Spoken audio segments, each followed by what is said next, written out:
बाबा जी की प्यारी साध संगत जी, राधा स्वामी जी, प्यारी साध संगत जी, आज की जो साखी मैं आपको सुनाने जा रही हूँ, ये साखी एक बहुत ही प्यारी साखी है जो कि मास्टर पूरन सिंह जी ने संगत को सुनाई थी। हम सब मास्टर जी के बारे में जानते ही हैं कि उन्होंने सतगुरु की निष्काम सेवा करके ऐसी मिसाल कायम की कि जब तक ये दुनिया कायम है तब तक उन्हें याद किया जाएगा। संगत जी चाहे वो शारीरिक रूप से हमारे बीच में नहीं है, लेकिन उनकी बातें और उनकी साखियां हमारे दिल में हमेशा जिंदा रहेंगी, क्योंकि उन्होंने अपने सतगुरु के आगे खुद को समर्पित कर दिया था, खुद को उनके हवाले किया हुआ था और वो हमेशा गुरु के रंग में रंगे रहते थे, उनके भाने में रहते थे। और संगत जी सतगुरु जी भी उनसे बहुत प्यार करते थे, उन्हें बहुत मान देते थे। एक बार मास्टर जी अपनी संगत के साथ बैठे बातें कर रहे थे तो संगत में से एक सत्संगी ने उठकर मास्टर जी से सवाल किया कि मास्टर जी, अगर हम उस मालिक के बच्चे हैं, उनकी प्यारी रूहें हैं, तो मालिक ने हमें नामदान भी दे दिया है, तो क्यों नहीं वो मालिक हमसे भजन सिमरन करवा कर हमें सचखंड ले जाते? फिर हमसे मेहनत करवाने की क्या जरूरत है? ये सवाल सुनकर मास्टर जी मुस्कुराए। उन्होंने संगत को एक साखी सुनाई। तो आइए बड़े प्रेम के साथ उनकी साखी को सुनते हैं। मास्टर जी ने संगत को बताया कि पहले समय में एक राजा हुआ करता था। उसका एक बेटा था। राजा के घर में किसी बात की कोई कमी नहीं थी, लेकिन राजा का जो बेटा था वो बहुत बिगड़ा हुआ था।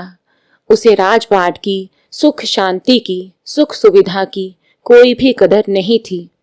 वह राजा की कोई भी बात नहीं मानता था, चाहे उसकी उम्र अभी छोटी थी, लेकिन वो अपने पिता के कहने अनुसार नहीं चलता था और अपनी मर्जी करता था।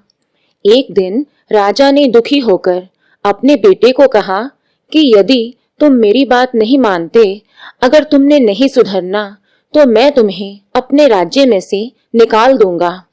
उसका बेटा राजा की बात को दिल पर ले गया और घर छोड़कर बाहर चला गया।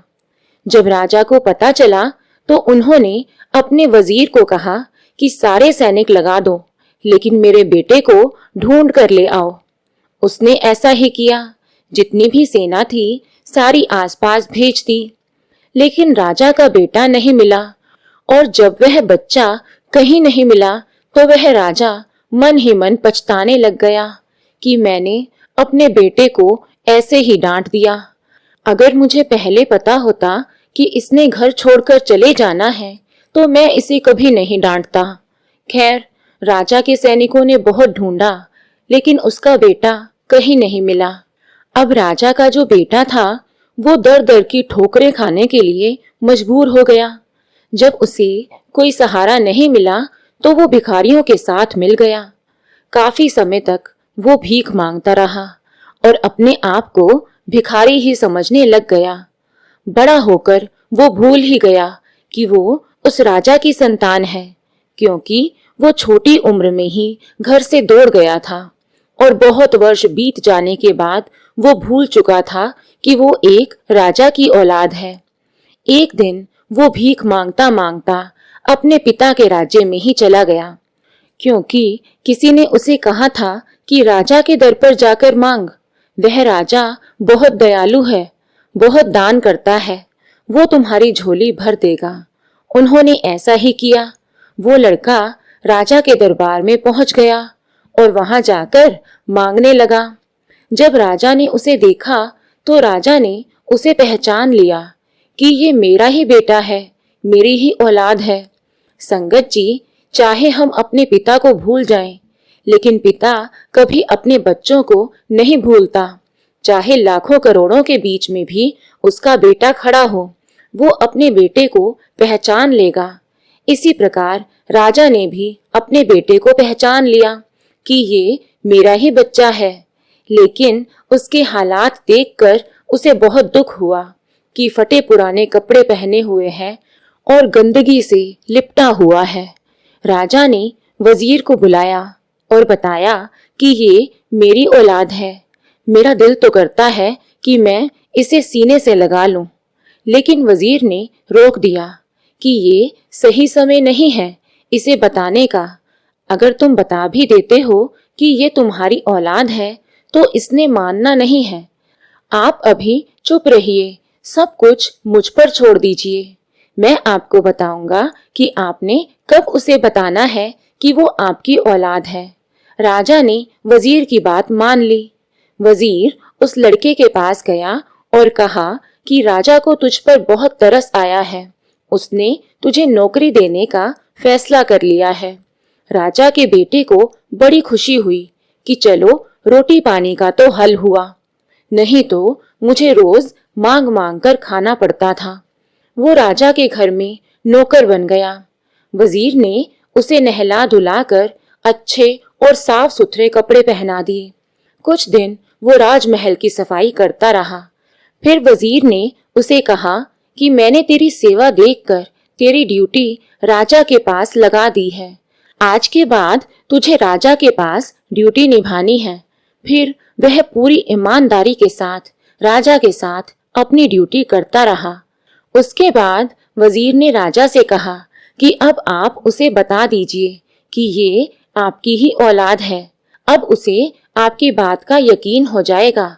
ऐसा ही हुआ। राजा ने अपने बेटे को बताया कि तू मेरी ही औलाद है और उसे सीने से लगा लिया।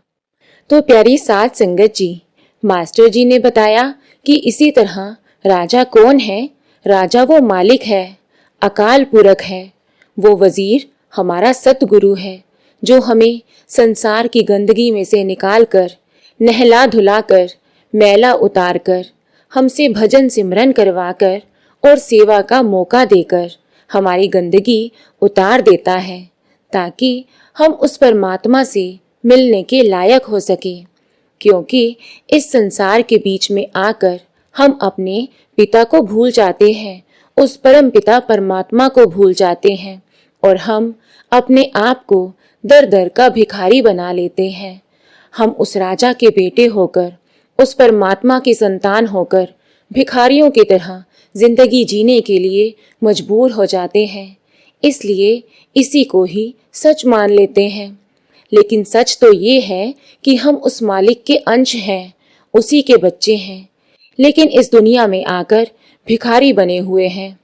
फिर सतगुरु वजीर बनकर हमें साफ सुथरा करते हैं, सेवा करवाते हैं, भजन सिमरन करवाते हैं, ताकि हमारी गंदगी, हमारी मैल उतर जाए और हम उस मालिक से मिलने के लायक हो जाएं और सदा के लिए सचखंड के अधिकारी बन जाएं।